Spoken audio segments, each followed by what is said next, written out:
કેમ છો બધા? આજે ફરી એક સામાજિક વિષય પર મારો વિડીયો આવી રહ્યો છે ઘણા સમય પછી. હમણાં અઠવાડિયા પહેલાં અતુલ સુભાષ કરીને એક પુરુષે સુસાઇડ કર્યું, આત્મહત્યા કરી. એ ભાઈ પરણેલા હતા અને એને એક દીકરો પણ હતો.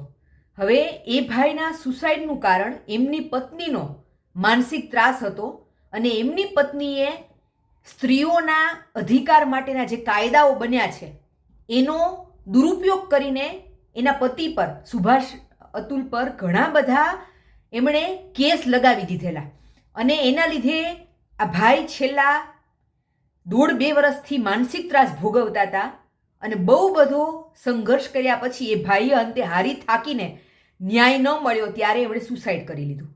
હવે આ કિસ્સો જ્યારથી ચર્ચામાં આવ્યો છે સોશિયલ મીડિયામાં અઠવાડિયાથી, ત્યારથી એક મોટી માંગ ઊભી થઈ છે કે સ્ત્રી તરફી જે કાયદાઓ છે જેનાથી સ્ત્રીઓને સુરક્ષા મળે છે, સ્ત્રીઓના અધિકારોનું રક્ષણ થાય છે, એનો જે દુરુપયોગ ઘણી સ્ત્રીઓ કરે છે એની સામે પણ પગલાં લેવાવા જોઈએ અને પુરુષોના અધિકારના રક્ષણ માટે પણ કાયદા બનવા જોઈએ. આ વસ્તુ બિલકુલ સાચી છે. હું પોતે પણ આ વસ્તુને સપોર્ટ કરું છું કે સ્ત્રીઓની સુરક્ષા માટે અને રક્ષણ માટે જે કાયદાઓ બન્યા છે એનો હવે આજકાલ ઘણી જે વધારે પડતી બુદ્ધિશાળી સ્ત્રીઓ છે, ભણેલી સ્ત્રીઓ છે, એનો દુરુપયોગ કરીને પુરુષોને ફસાવે છે અને પૈસા પણ પડાવે છે. પણ મારે એક સામાજિક વાસ્તવિકતા એ પણ ધ્યાનમાં દોરવી છે કે આવા કિસ્સાઓ હજી ભારતમાં માત્ર 5-10% છે. આ હકીકત છે. તમે ગૂગલમાં સર્ચ કરીને જોઈ લેજો કે ભારતમાં લગ્ન જીવનમાં હેરાન થનાર લોકોની સંખ્યામાં સ્ત્રીઓ વધારે છે કે પુરુષો વધારે છે? તો આજે પણ આપણા દેશમાં સ્ત્રીઓ વધારે મોટા પ્રમાણમાં સાસરિયાઓ દ્વારા અને પતિ દ્વારા માનસિક ત્રાસ કે શારીરિક અત્યાચાર ભોગવે છે પ્રમાણમાં કે જ્યાં પુરુષ વધારે હેરાન થાય છે. કેમ કે હજી કાયદાના આવા આંટી ઘૂંટીની સમજ પડે ને એવી સ્ત્રીઓ ભારતમાં બહુ ઓછી છે અને એવો કાયદાનો પોતાના પતિ વિરુદ્ધ દુરુપયોગ કરનાર સ્ત્રીઓ પણ ભારતમાં હજી બહુ ઓછી છે. એટલે મારે છે ને કોઈ પબ્લિસિટી નથી લેવી કે હું અતુલ સુભાષની ફેવરમાં બોલું. હા, એવા પુરુષો ચોક્કસ છે ભારતમાં કે જે એની પત્ની દ્વારા કે પતિના મા બાપ દ્વારા હેરાન થાય છે, પણ રેશિયો તમે જોવા જાઓ તો એ રેશિયો જ્યાં પુરુષો હેરાન થાય છે માત્ર આટલો છે અને લગ્ન પછી જ્યાં સ્ત્રીઓ હેરાન થાય છે એ રેશિયો આટલો મોટો છે. એટલે ગવર્મેન્ટે આ બાબતમાં પુરુષોના અધિકાર માટે કાયદા બનાવવા જોઈએ, પણ છતાં સ્ત્રીઓના તો ઘણા અધિકારો આજે પણ ઘણી બધી જગ્યાએ કચડાતા રહે છે. એક સ્ત્રી લગ્ન કરીને આવે છે પોતાના મા બાપનું ઘર છોડીને, એ લગ્ન કરીને સાસરે જાય ને પછી એનું બધું, એ નોકરી કરતી હોય છતાં આજે પણ લગભગ 70-80% કેસીસમાં પત્નીની બધી સેલેરી એનો પતિ લઈ લે છે. એમ કે છે કે તને ખબર ના પડે આર્થિક બાબતોમાં, હું બધું મેનેજ કરીશ. એટલે પત્ની નોકરી કરતી હોવા છતાં એણે પોતાના જ પૈસા માટે એના પતિ પાસે હાથ લંબાવવો પડે છે. આ એક વાસ્તવિકતા છે. બીજી વસ્તુ, પતિનો તો માનસિક ત્રાસ પત્ની ભોગવતી હોય છે, સહન કરતી હોય છે ઘણીવાર, પણ જોઈન્ટ ફેમિલીમાં ઘણી બધી જગ્યાએ સાસુ સસરા દ્વારા પણ ઘણો બધો ઇમોશનલ અત્યાચાર, શાબ્દિક ત્રાસ વહુને આપવામાં આવે છે. એની કોર્ટમાં ક્યાંય ચર્ચા નથી થતી.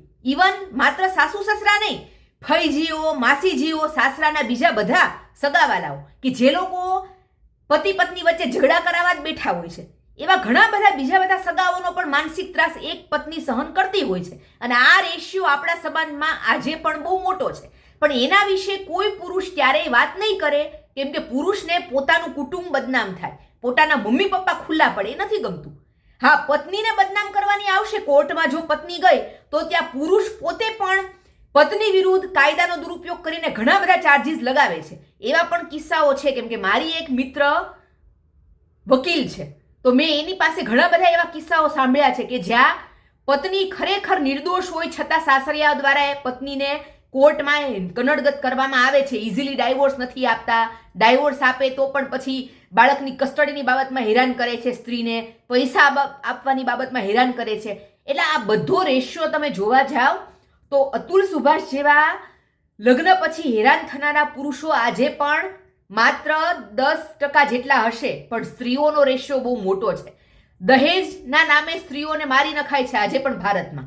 એટલે ગવર્મેન્ટે બંને પક્ષને ન્યાય મળે એવા કાયદાઓ ચોક્કસ બનાવવા જોઈએ, પણ છતાં હું સ્ત્રીઓની સુરક્ષાની બાબતમાં જ બોલું છું અને બોલતી રહીશ. કેમ કે મેં 2022, 2023, 2024 આ 2 વર્ષથી 3 વર્ષની અંદર જેટલા પણ મારી પાસે જે ઈમેલ આવ્યા છે, સ્ત્રીઓની આપવીતીના વધુમાં વધુ ઈમેલ મારી પર આવે છે કે પતિ દ્વારા, સાસુ સસરા દ્વારા ઇમોશનલ સપોર્ટ નથી મળતો, શાબ્દિક રીતે અબ્યુઝ કરાય છે.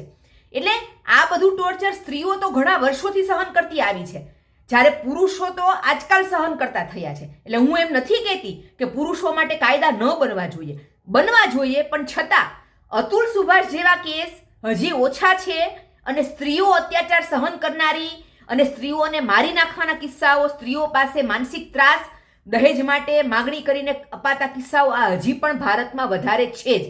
એટલે સ્ત્રીના ઉત્થાન માટે આપણે વધારે કામ કરતા જ રહેવું પડશે. અને હું તો બોલું જ છું, મારા જેવા ઘણા લોકો સ્ત્રીઓ માટે બોલે છે અને મારે કોઈ પબ્લિસિટી નથી જોતી કે હું અતુલ સુભાષની ફેવરમાં બોલું. મને એમના માટે સહાનુભૂતિ છે અને એવા 5-10% પુરુષો કે જેમને માથા ભારે પત્ની ખરેખર મળી છે, એમના માટે પણ સહાનુભૂતિ છે કે એ લોકો એમના હક માટે લડે.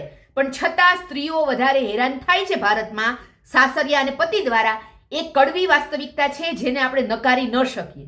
ભલે ગમે તેટલા લોકો ઉહાપો કરે કે સ્ત્રી સ્વતંત્ર થઈ ગઈ, સ્ત્રી આજે પણ પરતંત્ર છે, આજે પણ સાસરિયાઓ એને માનસિક ત્રાસ આપે છે. આ કડવી વાસ્તવિકતા છે જેને કોઈ નકારી નહીં શકે. આ વાત ગમી હોય તો શેર કરજો.